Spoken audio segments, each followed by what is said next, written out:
All right, Nina, just wanted to shoot a quick video here because there's a couple things I want to explain to you while it's open that are difficult to do in an email, but I took pictures anyways. There's three issues here, but there's only one that absolutely needs to be done, and that is what I initially thought is the lid. And I'm sorry, I know it's all in pieces here, but there's your screen. Here's the lid, the back piece with the Lenovo logo on the back of it. That is the piece that broke, and you'll see in the pictures too later.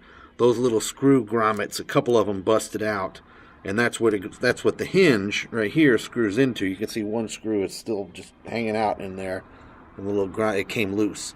So getting the new lid is the priority number one, and if all you want to do is that, you'll see that in the quote that I'm getting ready to prepare. That's the most important. The other two parts that got damaged are not entirely crucial to this repair, but a good idea, so I leave that up to you. One of them is this top piece where the keyboard fits in. On the corresponding port here, I'm going to flip it over so you can see what's going on here, and this is just kind of hard to look at, but that one little gold piece, that's another little screw grommet that came out of that hole right there, and you see how it's kind of, I know it's hard to see, focus, but it's starting to break. It's not completely broken there. Man, I hope you can see that. Let me put it in some light. There you go. It's starting to break, and that eventually will break.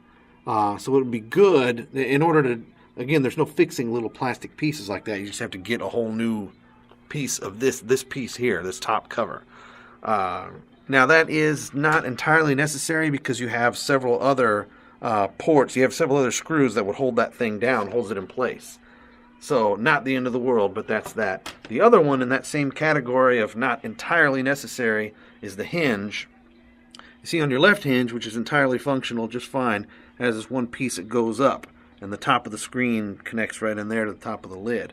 Well, this one broke. This one is also busted. See the damage is all in the same area.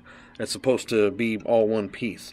Not the end of the world, because the function of this guy just gives this more leverage as you open and close the machine. But once you have a new lid, you have the most important part of that leverage, that torque, which is on this piece and this piece. So the hinge would be nice to get new hinges just for that, but again, not entirely necessary. So that's it. Sorry to be long-winded. I just wanted you to see what all we got here.